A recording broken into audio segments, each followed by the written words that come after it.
உரையாற்றுவதற்கு முன்பு இந்த விழாவை நடத்துவதற்காக ஆண்டுதோறும் தோழர்கள் மனமுவந்து கொடையளித்து வருகிறார்கள்.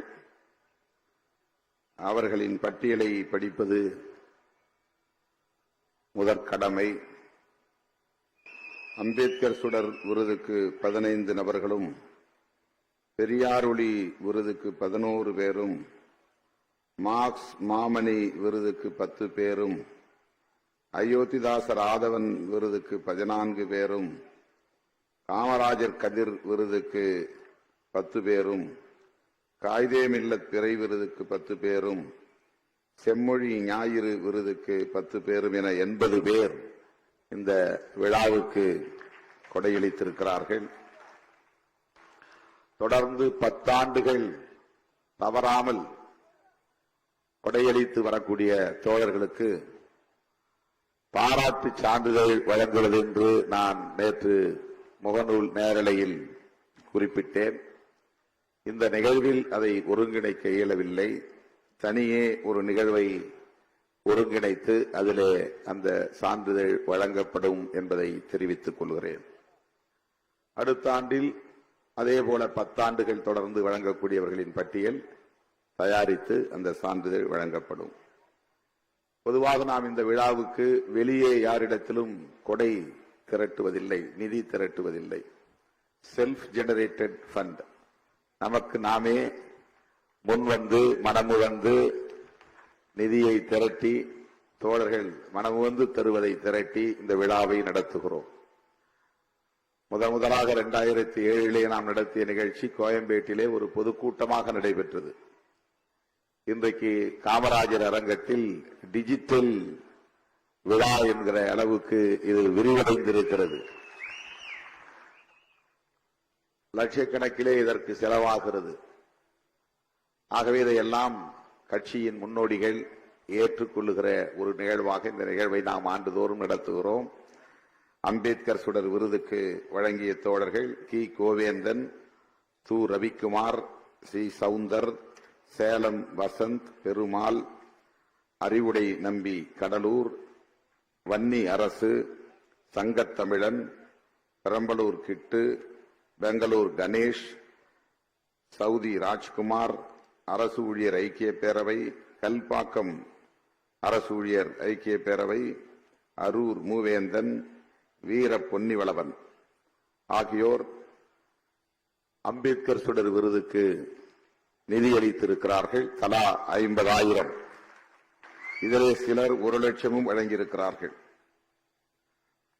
வேறு விருதுக்கும் சேர்த்து அதிலேயும் அவர்கள் பெயர் இடம்பெறும் என்று கருதுகிறேன். பெரியார் ஒளி விருதுக்கு ரூபகாந்தா சென்னை, பெரம்பலூர் கிட்டு, செங்கம் ராஜா, ரயில்வே தொழிலாளர் விடுதலை முன்னணி சென்னை, கிரண் ஷர்மிலி, டேனி கிங் பால், தீவா எழிலரசு, மாயன் பரிமளம், வழக்குரைஞர் எழில் கரோலின், இளஞ்சேக்வேரா, டாக்டர் கல்பனா. மார்க்ஸ் மாமணி விருது கேது என்கிற தென்னவன், வழக்குரைஞர் தாமரை செல்வன், தேவ ஞானமுதல்வன், பரசு முருகையன், வீர திராவிடமணி, சுமதி சிவக்குமார், இளைய பாரதி, ரமேஷ் கர்ணா, நீதிவல்லல், அரசு ஊழியர் ஐக்கிய பேரவை. அயோத்திதாசர் ஆதவன் விருதுக்கு கொடையளித்த தோழர்கள் நீல சந்திரகுமார், அரசு ஊழியர் ஐக்கிய பேரவை செங்கம், கிருஷ்ணகிரி கனியமுதன், பெங்களூர் கணேஷ், எஸ் பாலாஜி சட்டமன்ற உறுப்பினர், ரயில்வே தொழிலாளர் விடுதலை முன்னணி Chennai, doctor Boopathi John, Thagadur Tamilselvan, NLC தொழிலாளர் விடுதலை முன்னணி, பிரபு என்கிற பிரபாகரன் மாவட்ட செயலாளர், இளஞ்சேக்வேரா, ராஜலட்சுமி வேலு, அனைத்து ஆசிரியர் கூட்டமைப்பு, பேராசிரியர் கல்பனா, பொன்னிவளவன் கவுன்சிலர். காமராஜர் கதிர் விருதுக்கு கொடையளித்த தோழர்கள் திருவண்ணாமலை வளர்மதி, திருவண்ணாமலை நியூட்டன், இரா பன்னீர்தாஸ், வீர திராவிடமணி, டேனி கிங்பால், குவைத் ஜெயபாலன், குபேந்திரன் கிருஷ்ணகிரி, அறிவுக்கரசு சேந்தநாடு, சேலம் சாமுராய் குரு, வழக்குரைஞர் வில்லவன் கோதை. காயிதே மில்லத் திரைக்கு நிதி வழங்கிய தோழர்கள் ஜே முபாரக், இரா பன்னீர்தாஸ், கிண்டி முகமது ரஃபீக், இளஞ்சேக்வேரா, காஜா மொய்தீன் மாவட்ட செயலாளர், ஈரோடு சாதிக் மாவட்ட செயலாளர், ஈரோடு கமலநாதன் மாவட்ட செயலாளர், புதுவை அரிமா தமிழன், சேலம் ஜெயச்சந்திரன், குமாரகுடி சுந்தர். செம்மொழி ஞாயிறு விருதுக்கு நிதி வழங்கிய தோழர்கள் தென்சென்னை தெற்கு மாவட்டம் இளையா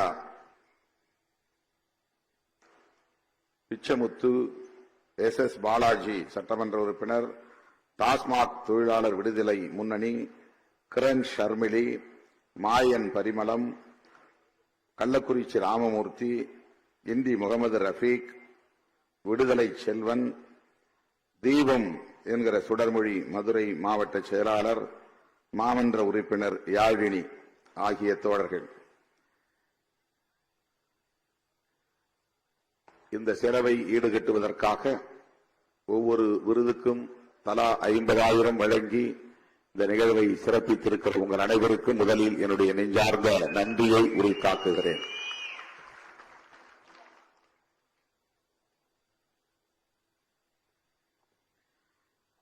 வரலாற்று சிறப்பு வாய்ந்த இந்த நிகழ்வில் அனைவரையும் வரவேற்று உரையாற்றி அமர்ந்திருக்கிற கட்சியின் பொதுச் செயலாளர் தோழர் சிந்தனை செல்வன் அவர்களே, விருது பெற்ற சான்றோரை வாழ்த்தி உரையாற்றி அமர்ந்திருக்கிற கட்சியின் பொதுச் செயலாளர் தோழர் துரை ரவிக்குமார் அவர்களே, முன்னிலை வகித்து நிகழ்வை சிறப்பித்துக் கொண்டிருக்கிற முதன்மை செயலாளர் ஏசி பாவரசு அவர்களே, சட்டமன்ற உறுப்பினர் எஸ் பாலாஜி அவர்களே, சட்டமன்ற உறுப்பினர் ஆலூர் ஷானவாஸ் அவர்களே, சட்டமன்ற உறுப்பினர் பனையூர் மு பாபு அவர்களே, இந்த நிகழ்வில் பங்கேற்று விடுதலை சிறுத்தைகள் கட்சியின் சார்பில் வழங்கப்பெற்றிருக்கிற அம்பேத்கர் சுடர் விருதினை ஏற்று நமக்கு பெருமை சேர்த்திருக்கிற திரைக்கலை நாயகர், என்றும் நிரந்தர எதிர்க்கட்சியாகவே இருந்து ஆட்சியாளர்களை எதிர்த்து போர்க்குரல் எழுப்ப வேண்டும் என்கிற நிலைப்பாட்டை எடுத்து அதில் உறுதியாக நின்று குரல் கொடுத்து வருகிற நமது அம்பேத்கர் சுடர் திரு பிரகாஷ் ராஜ் அவர்களே, இடதுசாரிகள் விடுதலை சிறுத்தைகள் வேறு வேறு இயக்கங்களை சார்ந்தவர்கள் அல்ல, நாம் ஒரே நேர்கோட்டில் பயணிப்பவர்கள், நம்முடைய உறவு தொடரும், பயணம் தொடரும் என்று உறுதியளித்து உரையாற்றி அமர்ந்திருக்கிற இந்திய கம்யூனிஸ்ட் கட்சியின் மாநில செயலாளர் மதிப்பிற்குரிய அண்ணன் மார்க்ஸ் மாமணி இரா முத்தரசன் அவர்களே, எனது கல்லூரி தோழர், வகுப்பு தோழர், திராவிடர் கழகத்தின் பிரச்சார அணி செயலாளர், வழக்குரைஞர் பெரியார் ஒலி அருள்மொழி அவர்களே, இந்நிகழ்வுக்கு வர இயலவில்லை எனினும் நம்முடைய விருதை மனப்பூர்வமாக ஏற்றுக்கொண்டு அவர் சார்பிலே அன்பு இளவல் ஜெகன் அவர்களை அனுப்பி வைத்திருக்கிற சமூக செயற்பாட்டாளர் பேராசிரியர் அயோத்திதாசர் ஆதவன் ராஜ்கௌதமன் அவர்களே, அவர் சார்பாக நம்மிடையே உரையாற்றி அமர்ந்திருக்கிற தோழர் ஜெகன் அவர்களே, காமராசர் கதிர் விருதினை பெற்று இந்த நிகழ்வுக்கு சிறப்பு சேர்த்து விடைபெற்று சென்றிருக்கிற இந்திய சமூக நீதி இயக்கத்தின் தலைவர் பேராயர் எஸ்ரா சர்க்குணம் அவர்களே, அவர் சார்பில் நம்மிடையே உரையாற்றி விடைபெற்று சென்றிருக்கிற பேராயர் கதிரொலி மாணிக்கம் அவர்களே, வெல்ஃபேர் பார்ட்டி என்கிற வெல்ஃபேர் கட்சியின் நிறுவனர்களுள் ஒருவர், மேனாள் மாநில தலைவர், ஒடுக்கப்பட்டவர்களும் சிறுபான்மையினரும் ஓரடியில் இணைந்து நிற்க வேண்டும் என்பதில் உறுதியாக நின்று விடுதலை சிறுத்தைகளோடு நல்லிணக்கமான உறவை பேணி வருகிற, இணைந்து களமாடி வருகிற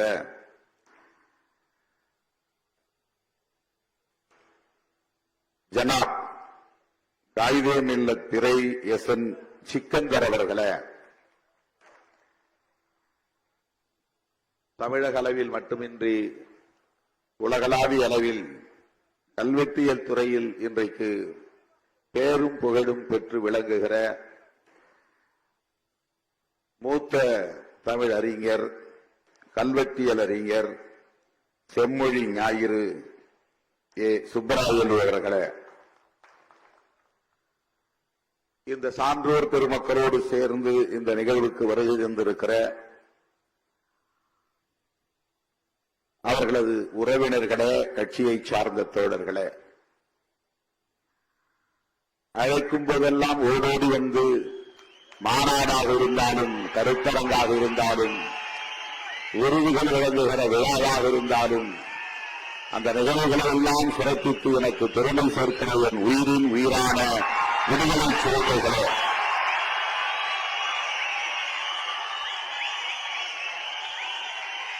உங்கள் அனைவருக்கும் என்னுடைய பணிவார்ந்த வணக்கத்தை தெரிவித்துக் கொள்கிறேன்.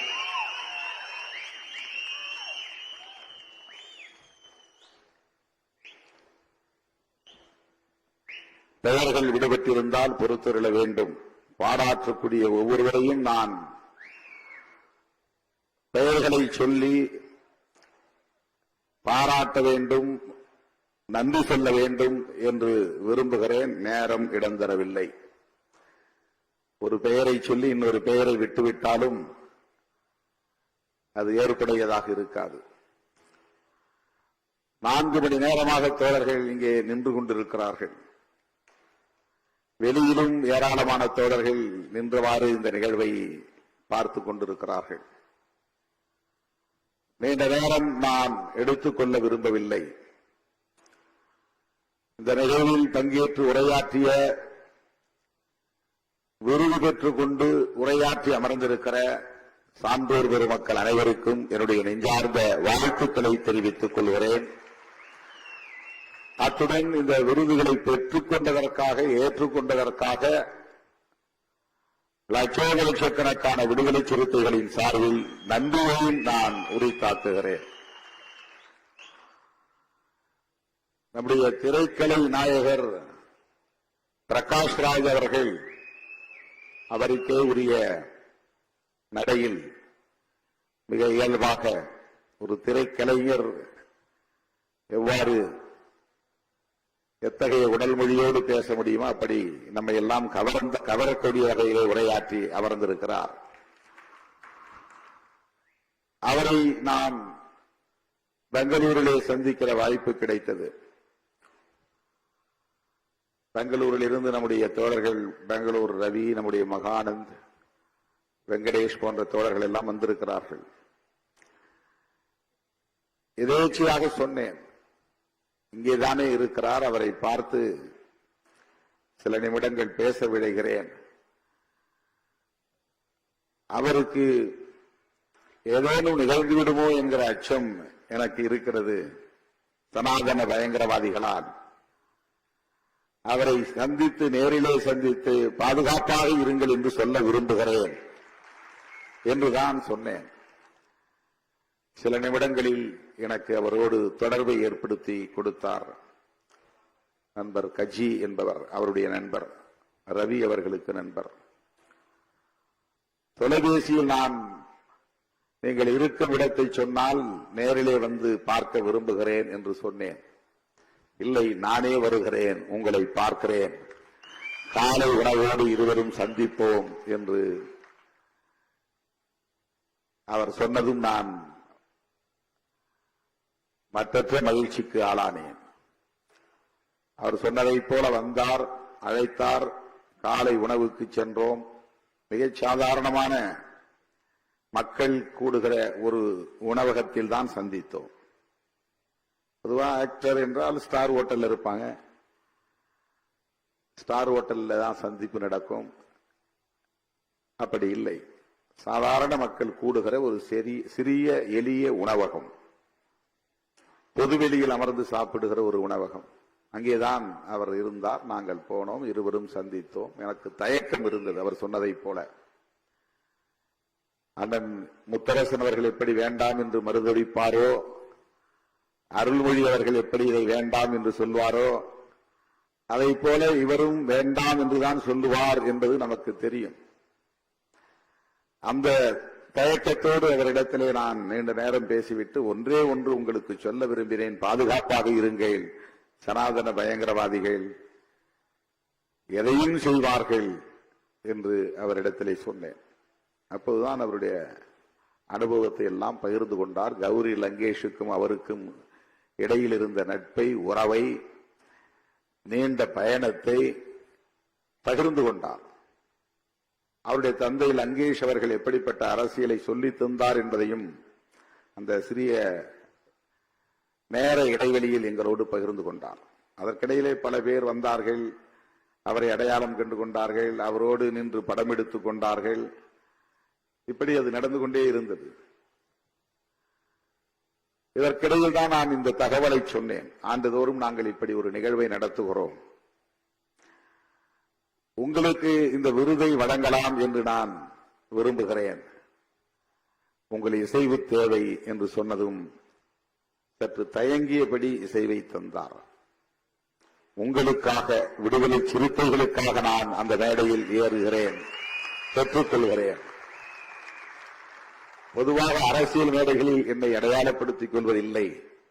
அரசியல் தலைவர்களோடு தொடர்பு இருந்தாலும் கூட அப்படி அடையாளப்படுத்திக் கொள்வதில்லை. விடுதலை சிறுத்தைகளுக்காக நான் அந்த மேடைக்கு வருகிறேன் என்று சொன்னார்.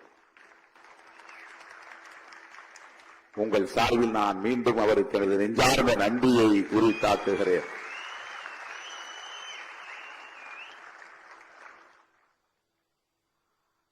இன்று இரவு அவருக்கு 10 மணிக்கு விமானம் துபாய்க்கு செல்ல வேண்டும். எல்லோரும் கைக்கடிகாரத்தை பார்க்கிறீர்கள். 10 மணிக்கு எப்படி போய் விமானத்தை பிடிக்க முடியும் என்று எனக்கும் அந்த பதற்றம் இருந்தது. 7:30 மணிக்கெல்லாம் அவரை பேச வைத்து அனுப்பிவிடுவோம் என்று திட்டமிட்டிருந்தோம். வந்து என் பக்கத்தில் அமர்ந்ததும் சொன்னார், விடியற்காலை 4 மணிக்கு விமானத்தில் நான் போகிறேன். உடனே அவர் கைகளை பிடித்து குலுக்கி நன்றி சொன்னேன். எல்லோரையும் அவசரப்படுத்தி அவரையும் முன்னாலே பேச வைத்து நிகழ்ச்சி ஒரு மாதிரி ஆகிவிடுமே என்று நான் எண்ணிக்கொண்டிருந்தேன். ஆகவே நமக்காக விமான பயணத்தையும் தள்ளி போட்ட நமது திரை நாயகர் பிரகாஷ் ராஜ் அவர்களுக்கு இன்னொரு நன்றியையும் நான் கூடுதலாக உரித்தாக்க விரும்புகிறேன். அவரும் நானும் சேர்ந்து போவதாகவும் திட்டமிட்டோம். நீங்க 10க்கு போக வேண்டாம், 4க்கு போங்க, நானும் சேர்ந்து வருகிறேன் துபாய்க்கு என்று சொன்னேன். ஆனால் நாளை எனக்கு தவிர்க்க முடியாத ஒரு நிகழ்ச்சி சென்னையிலே, நாளை மறுநாள் காஞ்சிபுரத்திலே நிகழ்ச்சி. ஆகவே துபாய் பயணம் தள்ளி போயிருக்கிறது.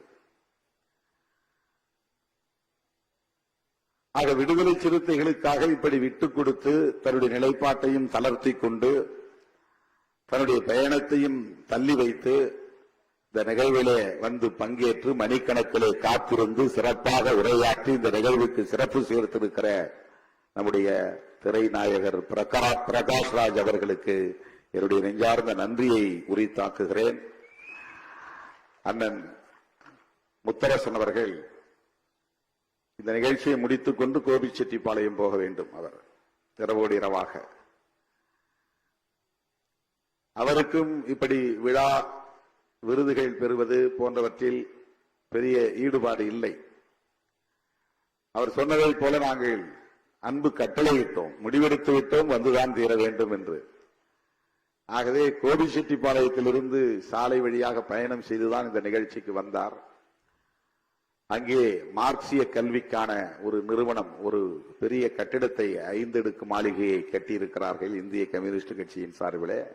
அதன் திறப்பு விழா நாளை மறுநாள் நடைபெறுகிறது 27. நாள்தோறும் மார்க்சிய வகுப்புகள் நடத்துவதற்கென்று ஒரு நிறுவனம். விடுதலை சிறுத்தைகள் மீது அவர் கொண்டிருக்கிற பற்றுதல், நம்பிக்கை, அவருக்கு இந்த விருதை பெறுவதிலே உடன்பாடு இல்லாவிட்டாலும் கூட இந்த மேடைக்கு அழைத்து வந்திருக்கிறது, நம்மோடு அமர வைத்திருக்கிறது என்பதை எண்ணி பெருமைப்படுகிறோம். அவருக்கும் நான் இந்த நேரத்தில் என்னுடைய நெஞ்சார்ந்த நன்றியை உரித்தாக்குகிறேன். தோழர் அறிவுமொழி அவர்கள் என்னோடு சட்டக்கல்லூரி பயின்றவர். 2 பேரும் சட்டக்கல்லூரி மாணவர்களாக பயின்ற காலத்தில் பல்வேறு போராட்டங்களை இணைந்து நடத்தியிருக்கிறோம்.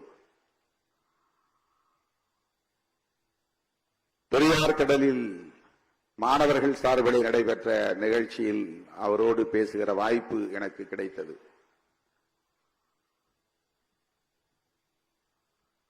நவோதயா கல்வி திட்டத்தை எதிர்த்து சட்டக்கல்லூரி வாசலின் முன்னால் அந்த ஆணையை தீயிட்டு கொளுத்தி போராடி இருக்கிறோம்.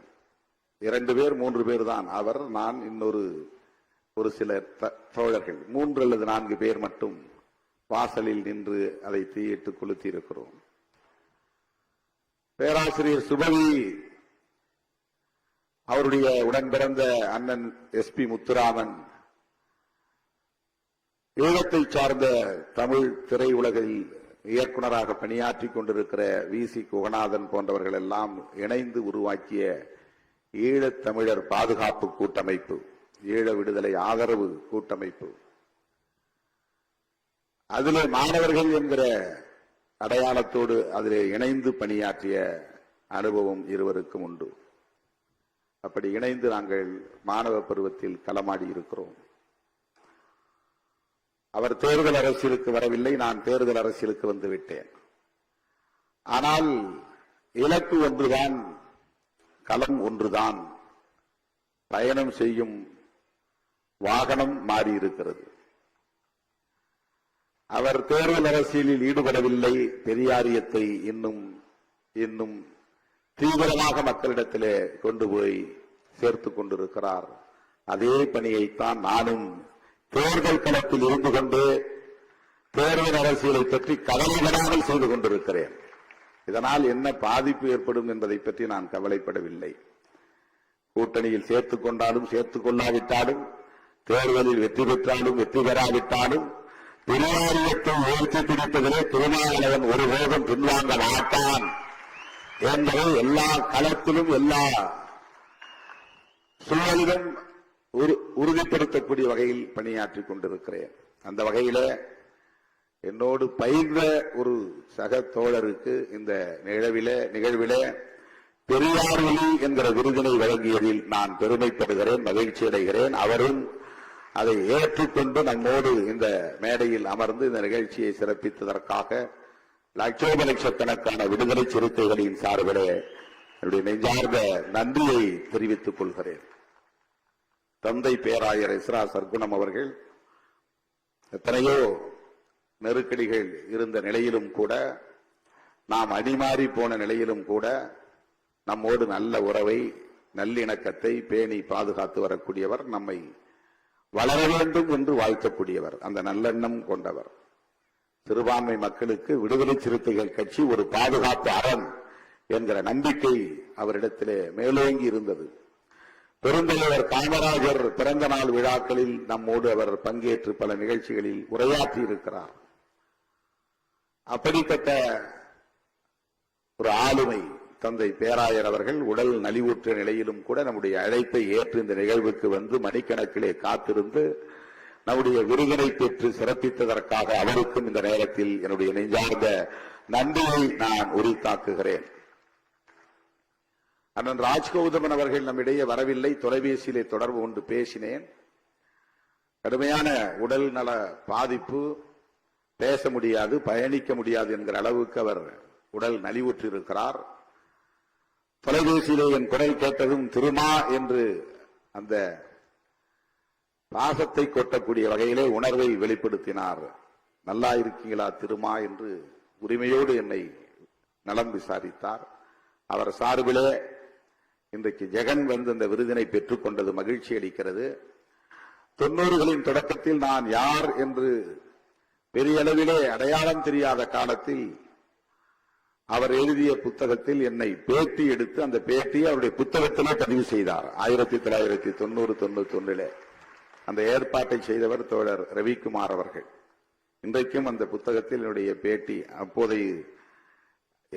அப்போதைய புரிதலில் எனக்கு என்ன தெரியுமோ அதை சொல்லி இருக்கிறேன். அது ஒரு அங்கீகாரம். ஒரு பேராசிரியர் வெளியிடக்கூடிய புத்தகத்தில் என்னுடைய பேட்டி வெளிவந்தது, அச்சிலே வந்தது என்பது பெருமை அளிக்கக்கூடிய ஒன்று. அவர் தலித் பண்பாடு குறித்து அயோத்திதாச பண்டிதருடைய பார்வையில் புதிய கோணத்தில் புதிய அரசியலை இந்த மண்ணிலே விதைப்பதற்கு ஒரு பெரும் பங்களிப்பு செய்திருப்பவர். இன்றைக்கு தலித் என்று சொல்லக்கூடாது, தலித் அரசியல், தலித் பண்பாடு, தலித் இலக்கியம் என்றெல்லாம் எதுவும் இல்லை, தலித் என்று சொல்லுவதே அபத்தம் என்று சொல்லக்கூடிய ஒரு பிரிவினரும் இருக்கிறார்கள். அதையெல்லாம் தாண்டி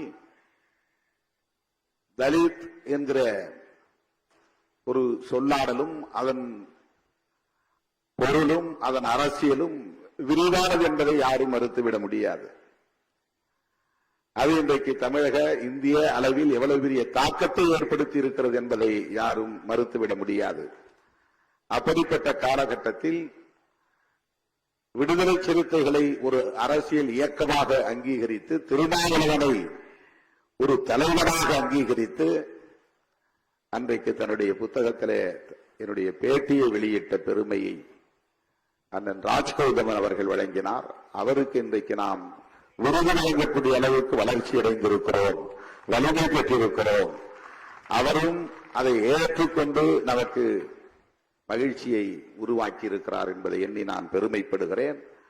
அவர் சார்பிலே வந்த ஜெகன் அவர்களுக்கு நான் நன்றி சொல்ல கடமைப்பட்டிருக்கிறேன். அருமை தோழர் ஜனாப் எஸ்என் சிக்கந்தர் அவரை பார்த்த நாளில் இருந்து இந்த நாள் வரையில் புன்முறுவல் பூத்த முகத்தோடு தான் நம்மை வரவேற்பார். எந்த நேரமும் அவருடைய முகத்தில் மகிழ்ச்சி ததும்புவதை நான் பார்க்க முடியும். அதற்கு என்ன காரணம் என்றால், நம் மீது அந்த அளவுக்கு அவரிடத்திலே ஒரு பற்றுதல் இருக்கிறது என்றுதான் பொருள். பார்த்த உடனேயே அவர் புன்னகைத்தவாறு நம்மை அழைப்பதும் அரவணைப்பதும் ஊக்கப்படுத்துவதும் பல 10 ஆண்டுகளாக இந்த நட்புறவை பேணுவதும் அவரிடம் உள்ள சிறந்த மாண்பு. இஸ்லாமிய இயக்கங்களும் விடுதலை சிறுத்தைகள் கட்சியும் எத்தகைய புரிகளோடு களமாடி வருகின்றன என்பதை இன்றைக்கு நாட்டு மக்கள் பலரும் அறிவார்கள். வாக்கு வங்கிக்காக நாம் எந்த நட்பையும் உறவையும் மேற்கொள்வதில்லை. நாம் முன்னெடுத்திருக்கிற அரசியலுக்கான உறவாகத்தான் எல்லா உறவையும் நாம் பார்க்கிறோம். திரு பிரகாஷ் ராஜ் அவர்களை இந்த மேடையிலே நாம் அமர வைத்திருப்பது என்பது அவருடைய அரசியல் நம்முடைய அரசியல் நேர்கோட்டில் இருக்கிறது என்பதுதான் காரணம். அவருடைய பேச்சு நம்முடைய பேச்சு ஒரே அலுவலகத்தில் இருக்கிறது என்பதுதான் காரணம். அவருடைய இலக்கும் நம்முடைய இலக்கும் ஒரே திசையில் இருக்கிறது என்பதுதான் காரணம். வேற எந்த நோக்கமும் கிடையாது. அவர் மூலம் புகழ் வெளிச்சத்தை தேடுவதோ, அவர் மூலம் வாக்கு வங்கியை உறுதிப்படுத்திக் கொள்வதோ நம்முடைய நோக்கம் அல்ல. அவருடைய துணிச்சலை பாராட்டுவதும் அவருடைய துணிச்சலை ஊக்கப்படுத்துவதும் நம்முடைய நோக்கம். அவருடைய குறை ஒடுங்கிவிடக் கூடாது, இன்னும் மேலும் ஓய்ந்த வேண்டும், வேகம் எடுக்க வேண்டும், தேவைகளாக வேண்டும். இதோ நாங்களும் உடனிருக்கிறோம் என்று சொல்லுவதுதான் நோக்கம். சனாதன பயங்கரவாதிகள் எந்த நிலையையும் எடுப்பார்கள், எப்படிப்பட்ட முடிவையும் எடுப்பார்கள். எம்எல் இயக்கத்தை சார்ந்தவர்கள் ஆயுதம் ஏந்தி காடுகளிலே பதுங்கி தலைமறைவு வாழ்க்கை வாழ்கிறார்கள். சனாதன பயங்கரவாதிகள் வீதிகளில் நம்மோடு இருக்கிறார்கள், ஆயுதங்களோடு திரிகிறார்கள். சனாதன பயங்கரவாதிகள் வீடு தேடி வந்து வீட்டிலேயே படுகொலை செய்யக்கூடிய அளவுக்கான ஒரு வசதியை இங்கே உருவாக்கி வைத்திருக்கிறார்கள். எம்எல் இயக்கத்தை, மார்க்சிஸ்ட் லெனினிஸ்ட் இயக்கத்தை சார்ந்தவன் பெயரை மாற்றி சொல்லி தலைமறைவாக இருப்பான், காடுகளில் பதுங்கியிருப்பான். அவன் ஒரு காரியத்தை செய்து முடிப்பதற்கு அவ்வளவு இலகுவாக இங்கே சூழல் இல்லை.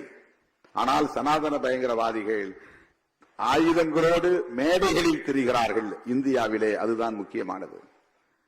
அந்த ஆயுதங்களை எடுத்துக்கொண்டு வீடுகளுக்கே போய் கௌரி லங்கேஷை சுட்டுக் கொள்ள முடியும், பேராசிரியர் கல்புர்கியை சுட்டுக் கொள்ள முடியும், நரேந்திர தபோல்கரை சுட்டுக் கொள்ள முடியும், கோவிந்த் பன்சாராவை சுட்டுக் கொள்ள முடியும் என்கிற அநீதிகளை இந்த மண்ணில் கொடுமைகளை அரங்கேற்றிக் கொண்டிருக்கிறார்கள்.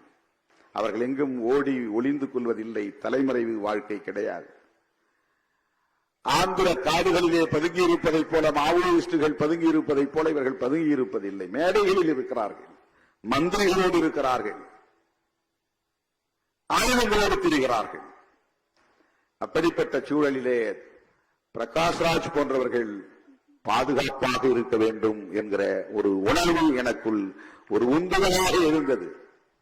அவர் ஒருவேளை வேறு வேண்டாம் என்று சொன்னாலும் பரவாயில்லை, ஆனால் அவரை பார்த்து கையை பிடித்து குலுக்கி வாழ்த்த வேண்டும், அவரை ஊக்கப்படுத்த வேண்டும், பாதுகாப்பாக இருங்கள் என்று சொல்லிவிட்டு வர வேண்டும் என்பதற்குத்தான் நான் அந்த முயற்சியை எடுத்தேன்.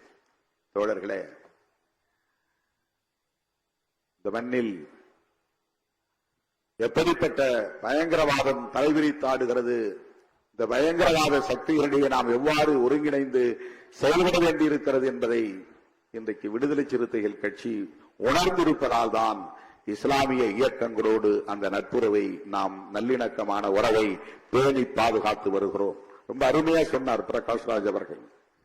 சிறுபான்மையினரை பாதுகாப்பதுதான் பெரும்பான்மையினரின் கடமையாக இருக்க வேண்டும். அதுதான் புரட்சியாளர் அம்பேத்கருடைய அரசியல், தந்தை பெரியாரின் அரசியல். ஏன் அவருக்கு அம்பேத்கர் சுடர் விருதுகளை வழங்கியிருக்கிறோம் என்பதற்கு இதை விட வேறு என்ன சான்று வேண்டும்? அம்பேத்கரின் தாழ்வுகளிடத்தில் மேலோங்கி இருக்கிறது. பெரும்பான்மை சமூகத்தினரின் கடமை சிறுபான்மையினரை பாதுகாப்பாக வைத்திருப்பதுதான், அச்சுறுத்துவதல்ல. அதுதான் அவருடைய பார்வை, அதுதான் அம்பேத்கர் பார்வை. ஆகவே இஸ்லாமிய சமூகத்தினரோடு நாம் கொண்டிருக்கிற உறவு என்பது அந்த அரசியல் பார்வையுடன் கூடிய உறவு.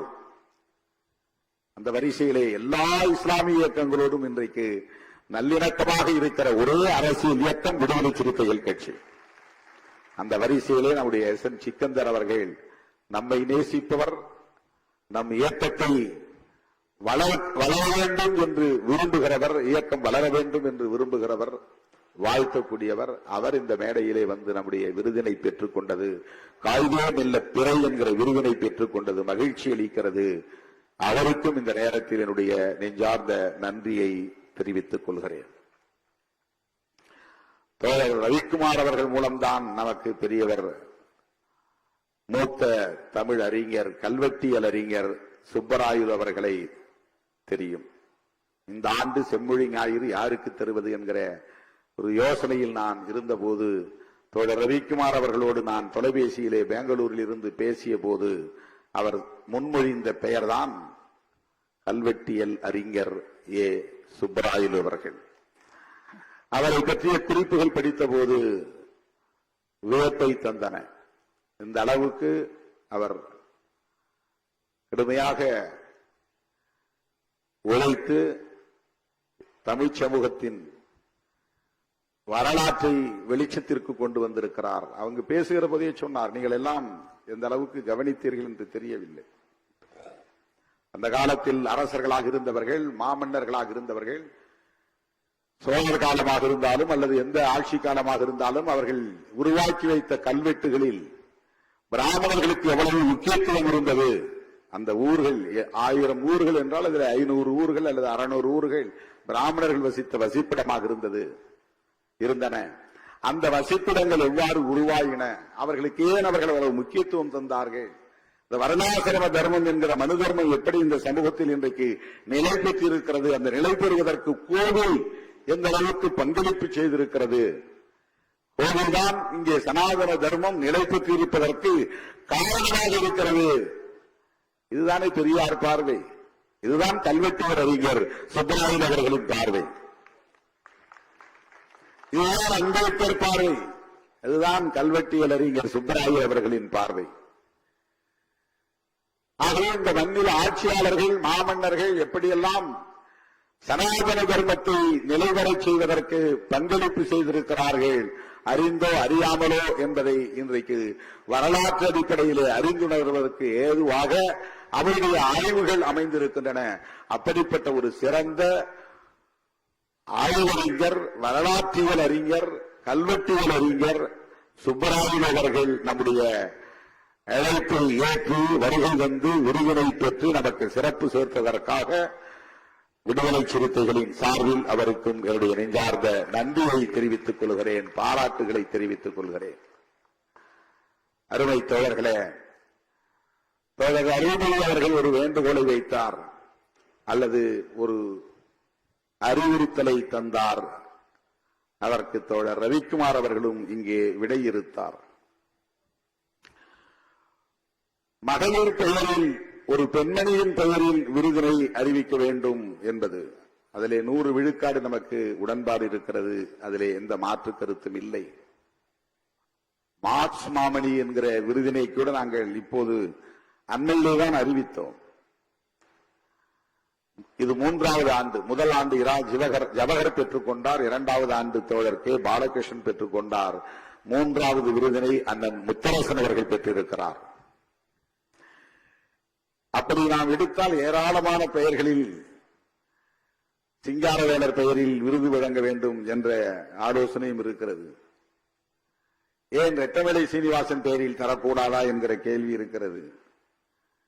இப்படி பல பேர் பல ஆலோசனைகளை தந்து கொண்டே இருக்கிறார்கள். உள்ளபடியே நாம் தோழர் ரவிக்குமார் அவர்கள் சொன்னதை போல அம்பேத்கர் பெயரில் தலித் அல்லாதவர்கள், தலித்துகளுக்கு பணியாற்றிக் கொண்டிருக்கிற, தலித் விடுதலைக்கு பணியாற்றிக் கொண்டிருக்கிற அந்த ஆளுமைகளை சிறப்பிக்க வேண்டும், அவர்களை ஊக்கப்படுத்த வேண்டும் என்கிற ஒற்றை நோக்கத்திற்காகத்தான் இந்த நிகழ்ச்சியை நாம் தொடங்கினோம். பிறகு ஒன்றொன்றாக இதை சேர்த்துக் கொண்டோம். ஆனால் ஒரு பெண்மணியின் பெயரால் விருது இல்லை என்பது உண்மைதான். ஆனால் ஒவ்வொரு ஆண்டிலும் ஏதேனும் ஒரு பெண்மணிக்கு விருது வழங்கிக் கொண்டே இருக்கிறோம். நிலக்கோட்டை பொன்னம்மாள் அவர்களுக்கு வழங்கி இருக்கிறோம். அதேபோல ஜெகநாதன் துணைவியார் பஞ்சமியிடம் நிலம் மீட்பு போராட்டம் கிருஷ்ணம்மாள் ஜெகநாதன் அவர்களுக்கு வழங்கி இருக்கிறோம். இங்கே வருகை வந்திருக்கிறார் தாயம்மாள் அரவாணன் அவர்களுக்கு வழங்கி இருக்கிறோம். அருந்ததி ராய் அவர்களுக்கு வழங்கி இருக்கிறோம். ஓலியா அவர்களுக்கு வழங்கி இருக்கிறோம். பெண்களை விடுதலை சிறுத்தைகள் ஒருபோதும் புறக்கணித்ததில்லை. பெண்களை விடுதலை சிறுத்தைகள் மறந்ததில்லை. அவருடைய கோரிக்கையை பரிசீலிப்போம். 1 5 ஆனது, 5 6 ஆனது, 6 7 ஆனது. ஒரு மேடையிலே 7 8 பேருக்கு மேல் விருது வழங்கினால் இன்னும் மணிக்கணக்கிலே நீளும், நிகழ்ச்சி விரிவடைந்து கொண்டே போகும். இதையும் கவனத்தில் கொள்ள வேண்டியிருக்கிறது. சாவித்திரிபாய் புலே அம்மையாரின் பெயரில் விருது தர வேண்டும் என்று தொடர்ந்து தோழர்கள் வலியுறுத்திக் கொண்டிருக்கிறார்கள். விடுதலை சிறுத்தைகள் கட்சியிலே மகளிர் விடுதலை இயக்கம் என்ற அமைப்பு இருக்கிறது. அந்த அமைப்பின் சார்பிலேயும் விருது வழங்க விழா நடக்கிறது. விடுதலை கலை இலக்கிய பேரவை என்கிற அமைப்பு இருக்கிறது. அந்த அமைப்பின் சார்பிலும் விருதுகள் வழங்கப்படுகின்றன. கட்சியின் சார்பிலே இந்த நிகழ்ச்சியை நாங்கள் ஒருங்கிணைத்திருக்கிறோம். ரவிக்குமார் அவர்கள் சுட்டிக்காட்டியதை போல எந்த கட்சியிலும் இல்லாத அளவுக்கு விடுதலை சிறுத்தைகள் கட்சியிலே கட்சி அதிகார பொறுப்புகளில் பெண்கள் இடம்பெற வேண்டும் என்பதை ஒரு ஒருமித்த கருத்தாக முடிவெடுத்து கடந்த முறை 16 பேரை விடுதலை சிறுத்தைகள் கட்சியில மாவட்ட செயலாளர்களாக பெண்களை அறிவித்திருக்கிறோம். இதெல்லாம் இப்போது ஆனால் தொடக்கத்திலிருந்து நான் மிக கவனமாக ஒவ்வொரு முறையும் குறைந்தது 2 அல்லது 3 பெண்கள் மாவட்ட செயலாளர்களாக இருக்கக்கூடிய வகையிலே அறிவிப்பு செய்திருக்கிறேன். அதையெல்லாம் ஏற்றுக்கொள்ளாத அந்த விழிப்புணர்வே இல்லாத காலத்திலே கூட அந்த முடிவை நாம் எடுத்திருக்கிறோம். 20 ஆண்டுகளுக்கு முன்பே 10 ஆண்டுகளுக்கு முன்பே பாண்டியம்மாள் மாவட்ட செயலாளராக இருந்திருக்கிறார், தேவி மாவட்ட செயலாளராக இருந்திருக்கிறார், திருமொழி, அமுதா இனியன், தமிழினி, ஏராளமான தோழர்கள் பெயர் நினைவிலே இல்லை, பொறுத்துக் கொள்ள வேண்டும். அவர் பெயரை சொன்னார், என் பெயரை சொல்லவில்லை என்று யாரும் வருத்தப்பட்டு விடக்கூடாது.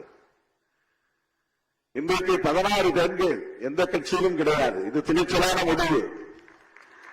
நான் முடிவெடுப்பேன் என்பதை விட என் விடுதலையின் மேலும் மேலான விடுதலை சிறப்புகள் ஏற்றுக்கொண்டார்கள் என்பதுதான் அதில் சிறப்பு. அதற்கு ஒத்துழைக்கிறார்கள் என்பதுதான் சிறப்பு. அங்கொன்றும் இங்கொன்றும் சச்சரவுகள் இருக்கும், சலசலப்பு இருக்கும். ஆனாலும் கூட அந்த ஒத்துழைப்பு என்பது பரவலாக இருக்கிறது. தோழர்களே, பெண்கள் அரசியல்படுத்தப்பட வேண்டும், தலித்துகள் அரசியல்படுத்தப்பட வேண்டும், சிறுபான்மையினர் அரசியல்படுத்தப்பட வேண்டும். இது பொதுவாக எல்லோரும் பேசுவது. விடுதலை சிறுத்தைகள் அதிலிருந்து மாறுபட்டு ஓபிசி மக்கள் அரசியல்படுத்தப்பட வேண்டும் என்பதை இன்றைக்கு உயர்த்தி பிடிக்கிறோம். ஏன் இப்படி பிரிச்சு சொல்லணும்?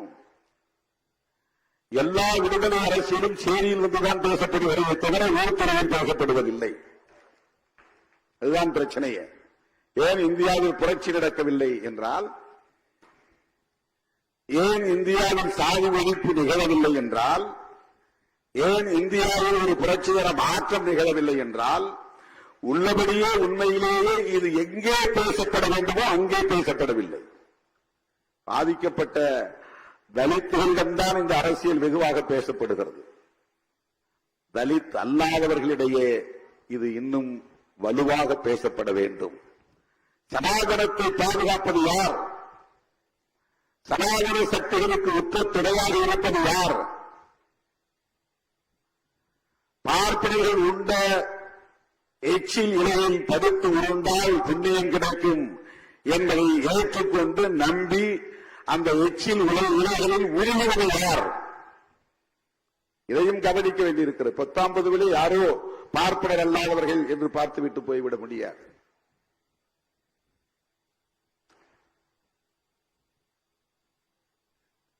வேங்கை வயலில் இன்னும் குற்றவாளியை கண்டுபிடிக்க முடியவில்லை. குடிக்கிற நீரில் மனித கழிவை கலக்கிறான்.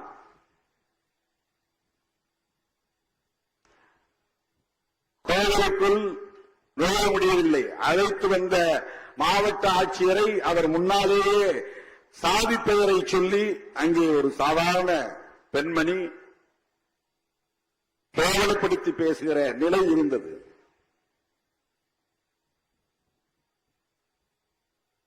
இதையெல்லாம் கடைபிடிக்கிறவர்கள் யார்?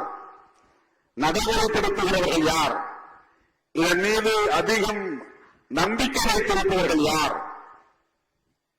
மோடி யார்? அமித்ஷா யார்? அண்ணாமலை யார்? இதை நியாயப்படுத்தக்கூடியவர்கள் யார்? திருவள்ளுவருக்கு காவி உடுத்தி அவரை சம்பவப்படுத்துகிற கேவலமான அரசியலில், அயோக்கியத்தனமான அரசியலில் ஈடுபடுகிற போது RN ரவி போன்றவர்களுக்கு ஆதரவாக பேசுவது யார்? இன்னும் இந்த சனாதனத்தின் மீது பெரிய நம்பிக்கை வைத்திருக்கிற உழைக்கிற மக்கள், ஆனாலும் அவர்கள் தலித் அல்லாதவர்களாக இருக்கிறார்கள். தலித் அல்லாதவர்கள் அரசியல்படுத்தப்பட வேண்டும். ஓபிசி மக்கள் அரசியல்படுத்தப்பட வேண்டும். மண்டல் பெருந்தலையை நடைமுறைப்படுத்துவதற்காக VPC ஆட்சியை தூக்கி எறிந்த போது தூக்கி எறிந்த சக்திகளுக்கு எதிராக குரல் கொடுத்தவர்கள் இந்தியா முழுவதும் தலித் இயக்கங்கள் தான், தலித் தலைவர்கள் தான். மண்டல் தெரிந்ததை நடைமுறைப்படுத்துவதற்காக விபி சிங்கோடு வழக்கரமாகவும் இடக்கரமாகவும் இருந்து ஒற்றத்துறையாக இருந்து பணியாற்றியது ராம்விலாஸ் பாஸ்வான் என்கிற ஒரு அம்பேத்கர் இயக்க தலைவர் தான். இந்திய அளவில் மண்டல் பரிந்துரையை நடைமுறைப்படுத்தலாம் என்று ஒத்துக்கொண்டு அதற்கான ஆதரவை களத்திலே தந்தவர்கள் மாயாவதி, கத்தி பத்மா ராவ், ராம்விலாஸ் பாஸ்வான், ராம்தாஸ் அத்வாலே, பிரகாஷ் அம்பேத்கர், தமிழ்நாட்டில் திருமாவளவன் என்ற பட்டியல் நீளுகிறது. ஆனால் விபி சிங் ஆட்சியை கவிழ்க்க பிஜேபியோடு இன்றைக்கு ஒட்டி உறவாடக்கூடியவர்கள் எல்லாம் யார்? அவர்களை தோளில் தூக்கி சுமப்பவர்கள் எல்லாம் யார்? ஓபிசி மக்களுக்கு இடஒதுக்கீடு கூடாது என்று விபி சிங் அவர்களின் ஆட்சியை கவிழ்த்த அந்த கும்பலோடு உரையாட முடிகிறது. பாட்டாளி மக்கள் கட்சியால் என்றால் அரசியல்படுத்தப்பட வேண்டியவர்கள் பாமகவை சார்ந்தவர்களா, விடுதலை சிறுத்தைகளா என்பதை எண்ணி பார்க்கப்பட வேண்டும். இங்கே அரசியல்படுத்தப்பட வேண்டியவர்கள் யார்? அந்த கொடிகளை ஊர் ஊராக கொண்டு போய் ஏற்றுவது யார்? அவர்களின் சின்னத்தை வீடு வீடாக சென்று செயல்களில் எழுதுவது யார்? அவர்கள் இங்கே வளரட்டும், வளர்ந்தால் ஒன்றும் தவறில்லை என்ற நிலையை ஏற்படுத்துகிறவர்கள் யார்? அரசியல்படுத்தப்படாமல் இன்றைக்கும் பெருவாரியாக இந்த பெரும் பிழையை செய்து கொண்டிருக்கிற இயக்கங்கள் எவை என்பதை நாம் கவனத்திலே கொள்ள வேண்டியிருக்கிறது. அப்படி என்றால் தலித்துகள் தவறே இழைக்கவில்லையா என்று பொருள் அல்ல. தலித்துகள் அரசியல்படுத்தப்பட வேண்டிய தேவை இருக்கிறது, தலித்துகள் அமைப்பாக வேண்டிய தேவை இருக்கிறது. ஆனால் அதை விட கூடுதலாக பேசப்பட வேண்டிய இடம் தலித் அல்லாதவர்களின் இடமாக இருக்கிறது. இந்த விடுதலை அரசியல் பெரியாரிடம் போய் சேர வேண்டிய இடம் ஊர் திருவாக இருக்கிறது, சேரி அல்ல. மார்க்சியம் போய் சேர வேண்டிய இடம் ஊர் திருவாக இருக்கிறது, சேரி அல்ல. கம்யூனிசம் என்பது இன்றைக்கு போய் சேர வேண்டிய இடம், பேச வேண்டிய இடம், விவாதிக்க வேண்டிய இடம் தலித்துகளின் குடியிருப்புகள் அல்ல. இது மிகப்பெரிய விவாதத்திற்குரிய ஒன்று. வெளிப்படையாக நான் பேசுகிறேன். இந்த விவாதம் தேவைப்படுகிறது. இந்த மனம் திறந்த உரையாடல் தேவைப்படுகிறது. ஜனநாயக சக்திகளை நாம் இப்படித்தான் அடையாளம் காண வேண்டும், பணியாற்ற வேண்டும். ஆனால் களம் முக்கியமானது. களம் முக்கியமானது. என்னிடத்தில் நீ அரசியல் பேசினாலும் பேசாவிட்டாலும் விடுதலை பெற வேண்டிய துடிப்பு, அந்த முனைப்பு எனக்கு இந்த சமூகமே தருகிறது. ஆனால் அந்த தேவை, அந்த நெருக்கடி அவர்களுக்கு இல்லை. அவர்களுக்குத்தான் இதை சொல்ல வேண்டிய தேவை இருக்கிறது.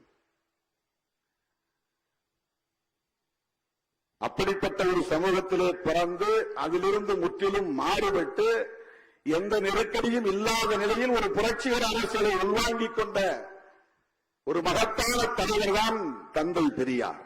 தந்தை பெரியாருக்கு எந்த நெருக்கடியும் சாதியின் பெயரால் கிடையாது. சாதி ஒழிப்பை அம்பேத்கர் பேசுவதற்கும் தந்தை பெரியார் பேசுவதற்கும் வேறுபாடு இருக்கிறது.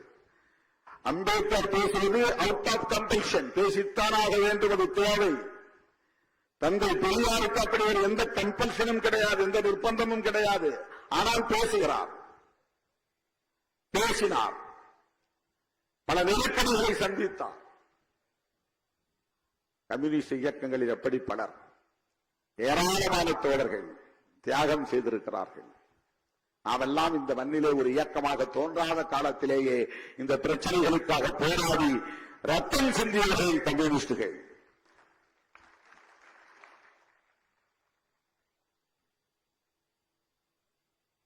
அவர்கள் தலித்துகள் அல்ல, தலித் அல்லாதவர்கள் தான். போராட்ட களத்திலே நிற்பவர்கள், அதிலிருந்து இயக்க சக்திகளாக மாறியவர்கள். ஆனால் இன்னும் தலித் அல்லாத சமூகத்திடம் போய் சேர வேண்டியது இருக்கிறது. இந்த அரசியல், இந்த விழிப்புணர்வு, இந்த பிரச்சாரம் என்பது மிக முக்கியமானது. தேர்தல் வரும் போகும். சில கட்சிகள் வெற்றி பெறும், சில கட்சிகள் தோல்வியுறும். ஆனால் சமூக கட்டமைப்பு அப்படியே நீடிக்கிறது, தொடர்கிறது. எந்த மாற்றமும் அதிலே அடிப்படையிலே நிகழவில்லை என்பதுதான் யதார்த்தமான உண்மை.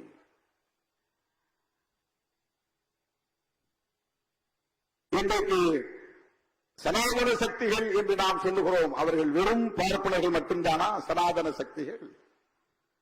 சனாதன பயங்கரவாதிகள் என்று சொல்லுகிறோம், அவர்கள் பார்ப்பனர்கள் மட்டும்தானா என்றால் இல்லை.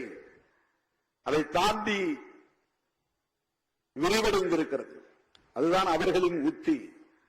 தங்களை வர்ண ரீதியாக பாகுபடுத்தினால் தனிமைப்பட்டு போவோம் என்பதனால் பெரும்பான்மைவாதம் என்கிற இந்துத்துவ அரசியலை கையில் எடுத்து நீயும் இந்து நானும் இந்து என்று தனிமைப்படுத்துதலில் இருந்து தங்களை தற்காத்துக் கொண்டார்கள்.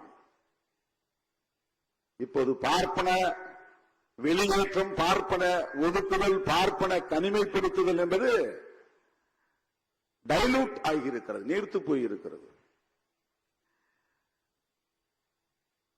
மகாத்மா பூலே காலத்திலிருந்து நாம் பார்த்தால், தொடர்ந்து பார்த்தால், காஞ்சிராம் பகுஜன் என்று சொன்ன அந்த சொல்லாடல் வரையில் பார்த்தால், exclusion of Brahmins, exclusion of Brahminism, அதுதான் அரசியல். அதுதான் அரசியல். தலித்துகள், பழங்குடிகள், ஓபிசி, மைனாரிட்டிஸ் எல்லாரும் ஒன்று சேர்ந்தால்தான் பகுஜன். பார்ப்பனர் அல்லாத அனைத்து உழைக்கு மக்களும் ஒன்று சேர வேண்டும். இதுதான் மகாத்மா பூலேவின் அரசியல். இதுதான் புரட்சியாளர் அம்பேத்கரின் அரசியல். இதுதான் தந்தை பெரியாரின் அரசியல். இதுதான் காஞ்சிராம் முன்வைத்த அரசியல். ஆனால் இங்கே மிக லாபகமாக அவர்கள் அதை உடைத்து விட்டார்கள். எங்களை தனிமைப்படுத்த பார்க்கிறீர்களா? இல்லை இல்லை, இதோ இந்துத்துவ அஜெண்டா என்று இந்துத்துவ அஜெண்டா மூலம் நீயும் இந்து நானும் இந்து என்று தங்களை இந்துத்துவ என்கிற போர்வைக்குள்ளே ஒளித்துக் கொண்டார்கள், ஒளிந்து கொண்டார்கள். இதை உணராமல் அவர்களுக்கு துணை போகிறவர்கள் யார்? அரசியல் படுத்தப்பட வேண்டியவர்களாக இருக்கிறார்கள். இது மிகவும் நுட்பமான ஒரு இடம். நான் சொல்லுவது மிக மிக நுட்பமான ஒரு புள்ளி. இதை புரிந்து கொண்டு இந்த புரிதலின் அடிப்படையிலே கைகோர்த்து களமாடுவதற்கு அண்ணன் முத்தரசன் போன்ற ஜனநாயக சக்திகள் நமக்கு தேவைப்படுகிறார்கள். திரைக்கலை நாயகர் பிரகாஷ் ராஜ் போன்ற ஜனநாயக சக்திகள் இந்த களத்திற்கு தேவைப்படுகிறார்கள். அவர்கள் அதை உணர்ந்து இந்த களத்திலே போராடி கொண்டிருக்கிறார். ஏன் இந்த விழா, எதற்காக இந்த விழா என்றால் தோழர்களே, இதுதான் அந்த அரசியலுக்கான அடிப்படை என்பதை நாம் புரிந்து கொள்ள வேண்டும். பிரகாஷ் ராஜ் அவர்கள் ஒரு கருத்தை மிக அழுத்தமாக பதிவு செய்தார். மிக மிக கவனிக்க வேண்டிய செய்தி. ஜூன் 4க்கு பிறகு அவர்கள் ஓடி போவார்கள், சரி, ஆனால் அவர்கள் மீண்டும் வராமல் தடுக்க வேண்டும், பாதுகாக்க வேண்டும். அதுதான் முக்கியமானது. அவர்கள் மீண்டும் வலுப்பெறாமல் பார்த்துக் கொள்ள வேண்டும். அவர்கள் தடைநீட்டாமல் வீழ்த்தப்பட வேண்டும். இது எவ்வளவு பெரிய சவால். ஒரு தேர்தலில் ஒரு கட்சியை தோற்கடித்து விட்டோம், எல்லாம் முடிந்து விட்டது என்று நீங்கள் எண்ணிவிடக் கூடாது. வீழ்ந்தவர்கள் இன்னும் இன்னும் வேகமாக வெறிகொண்டு எழுச்சி வர துடிப்பார்கள். வேறு வகையான உத்திகளை தீட்டுவார்கள். மறுபடியும் எழுச்சி பெற்று ஆட்சிக்கு வருவார்கள். அதற்கு இடம் தந்து விடக்கூடாது. இப்படி என்றால் நாம் எவ்வளவு கவனமாக இருக்க வேண்டும், எவ்வளவு எச்சரிக்கையாக இருக்க வேண்டும், எவ்வளவு தொலைநோக்குப்பாதையோடு திட்டமிட்டு செயலாற்ற வேண்டும்.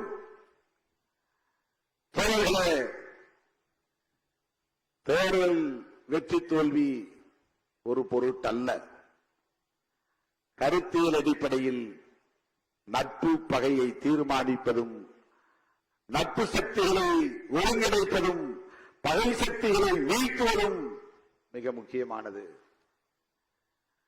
அதற்கு நமக்கு உற்ற சக்திகள், தோழமை சக்திகள், உற்ற தோழமை சக்திகள் இடதுசாரிகளும் பெரியார் இயக்க சக்திகளும் தான்.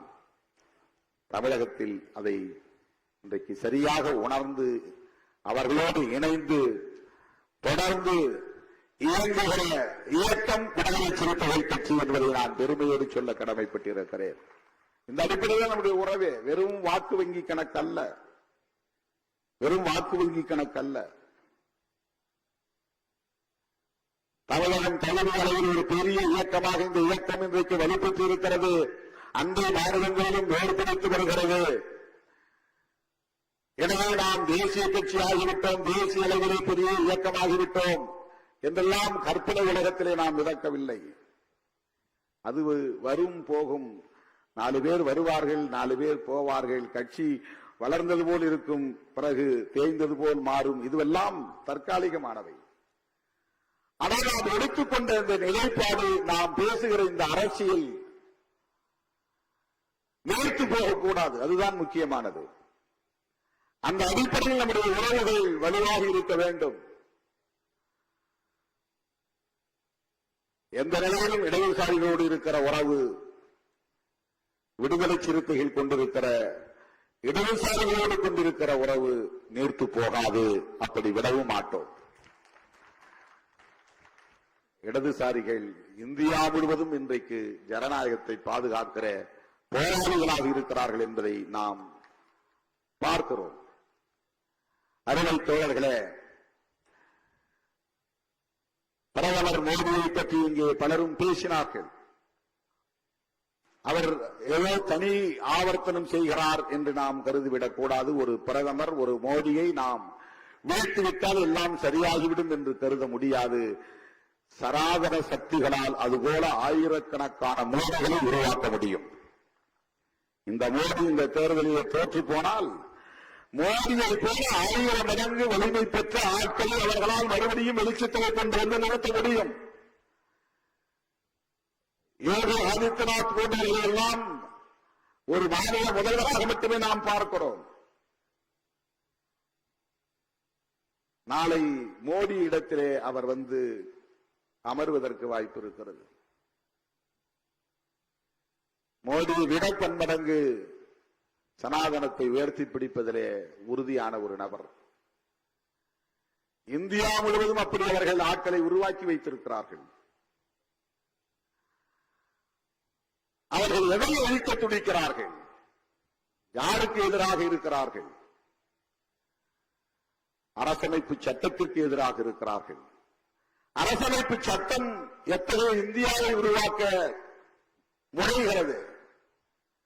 சமத்துவ இந்தியாவை உருவாக்க முயற்சிக்கிறது. அவர்கள் மொழியில் சொல்ல வேண்டுமானால், சனாதன சக்திகளின் மொழியில் சொல்ல வேண்டுமானால், இந்திய அரசமைப்பு சட்டம் ஒரு தேசத்தை உருவாக்க முனைகிறது. அந்த தேசம் பௌத்த ராஷ்டிரம். பௌத்த ராஷ்டிரம் என்பதுதான். இவர்கள் இந்து ராஷ்டிரத்தை உருவாக்க முனைகிறார்கள் என்றால் அரசமைப்பு சட்டம் பௌத்த ராஷ்டிரத்தை உருவாக்குவதற்கான அடித்தளத்தை கொண்டிருக்கிறது. பௌத்தம் என்றால் சுதந்திரம், சமத்துவம், சகோதரத்துவம் என்பதுதான் பௌத்தம். சுதந்திரம், சமத்துவம், சகோதரத்துவம் என்பதுதான் பௌத்தம். இலங்கையிலே இருப்பதோ, மியான்மரிலே இருப்பதோ அல்லது ஜப்பானிலே இருப்பதோ பௌத்தம் அல்ல. இந்திய அரசமைப்பு சட்டத்தில் இருக்கிற இந்த கோட்பாடுகள் தான் பௌத்தம். இந்திய அரசமைப்பு சட்டத்தின் கனவு பௌத்த ராஷ்டிரம் தான், சமத்துவ இந்தியா. அதை அழித்தொழிக்க வேண்டும். அதுதான் மோடி, அமித்ஷா உள்ளிட்ட சனாதன சக்திகளின் நோக்கம். எனவேதான் 10 ஆண்டுகளுக்கு மேலாக தொடர்ந்து நாம் இந்த கருத்தை பேசி வருகிறோம். இன்றைக்கு இந்தியா முழுவதும் இந்த கருத்து ஒலிக்கிறது, உரத்து ஒலிக்கிறது என்பதை எண்ணி பெருமைப்படுகிறோம். அருமை தோழர்களே, ஜூன் 4ஆம் தேதி தேர்தல் முடிவு வந்தாலும் அது இறுதி முடிவல்ல. ஜூன் 4ஆம் தேதி வருகிற தேர்தல் முடிவில் இந்தியா பிளாக் வெற்றி பெற்றாலும் அது உண்மையான நிரந்தரமான ஜனநாயக இந்தியாவை கட்டுவதற்கான வெற்றியாக அமைந்து விடாது. அதை தக்க வைக்க வேண்டிய தேவை இருக்கிறது. சனாதன சக்திகளை தலையெடுக்க விடாமல் தடுக்க வேண்டிய தேவை இருக்கிறது. அந்த பணிகளோடு நாம் களத்தில் கைகோர்க்க வேண்டிய புரிதலை பெற வேண்டும். அதுதான் மிக முக்கியமானது. விடுதலை சிறுத்தைகள் கட்சி அந்த புரிதலோடுதான் இத்தகைய விழாக்களை முன்னெடுக்கிறது. தேர்தல் அரசியலை தாண்டி சிந்திக்கிற இயக்கமாக விடுதலை சிறுத்தைகள் கட்சி இருக்கிறது. அண்ணன் பிரகாஷ் அம்பேத்கர் போன்றவர், பிரகாஷ் ராஜ் போன்றவர்கள் இன்றைக்கு நம்முடைய புரிதலோடு இணைந்து பயணிப்பது என்பது பெரிய நம்பிக்கையை தருகிறது. ஏனென்றால் சிறை உலகத்திலே பலரும் எப்படிப்பட்ட விவாதங்களை நடத்தி கொண்டிருக்கிறார்கள் என்பது நமக்கு தெரியும். எவ்வளவு சாதியவாதிகள் திரை அரங்கில் இன்றைக்கு கோலோச்சுகிறார்கள் என்பதையும் நம்மால் உணர முடியும். சாதிய மதவாதிகள் ஒருபுறம், பிரகாஷ் ராஜ் போன்ற முற்போக்கு சிந்தனையாளர்கள் ஒருபுறம் என்று திரையரங்கிலிருந்தும் முற்போக்கு குரல் ஒலிக்கிறது. அதை வரவேற்பது நம்மை போன்றவர்களின் கடமை. அவருடைய பேட்டிகளை பார்க்கிற போது, அவருடைய குரலை கேட்கிற போது நமக்கு ஒரு நம்பிக்கை கிடைக்கிறது. அவர் அரசியலுக்கு வரமாட்டோம், என்னை யாரும் சேர்த்துக்க மாட்டாங்கன்னு சொன்னார். சிவப்பு கம்பளம் விரித்து வரவேற்க எங்களை போன்றவர்கள் தயாராக இருக்கிறோம். எங்கள் கட்சியில் சேர வேண்டும் என்று நான் அழைப்பு விடுக்கவில்லை. அரசியல் களத்தில் நீங்கள் ஈடுபட வேண்டும், அது முக்கியமானது. வெளியிலிருந்து நாம எதிர்க்கட்சியா இருந்து குரல் கொடுப்போம்னா அந்த குரல் சுனாமி காற்றிலே காணாமல் போய்விடும். இந்த அரசியலில் நாம் வெளியிருந்து விலகி இருந்து எந்த தாக்கத்தையும் ஏற்படுத்த முடியாது.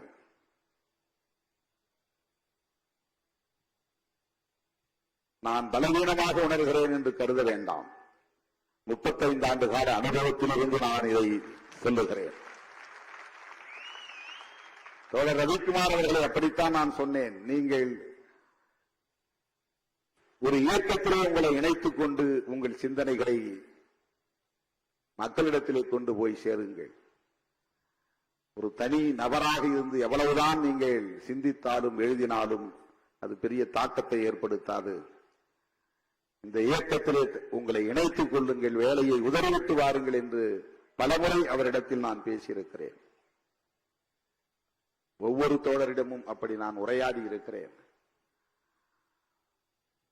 திரைக்கதை இயக்குனர் அவர்கள் இன்றைக்கு அரசியல் களத்திலே உண்மையான ஒரு ஹீரோவாக இருக்கிறார் என்றுதான் நான் சொல்ல வேண்டும். அவர் வில்லன் அல்ல, இந்த வில்லன் ரோல் அல்ல, அரசியலில் ஒரு ஹீரோ ரோல் தான் அது. இப்படி பேசுவது என்பதே ஒரு ஹீரோவால் தான் முடியும். அரசியலில் திரையில் வேண்டுமானால் நீங்கள் வில்லனாக இருக்கலாம். உங்கள் உணவும் உங்கள் கருத்தும் இன்றைக்கு ஒரு கதாநாயகனுக்குரிய ஆளுமையை வெளிப்படுத்துகிறது. இதை நான் புகழுவதற்காக சொல்லவில்லை, உங்கள் உணர்வை அங்கீகரிப்பதற்காக சொல்லுகிறேன். மதிக்கிறேன் என்பதை வெளிப்படுத்துவதற்காக சொல்லுகிறேன்.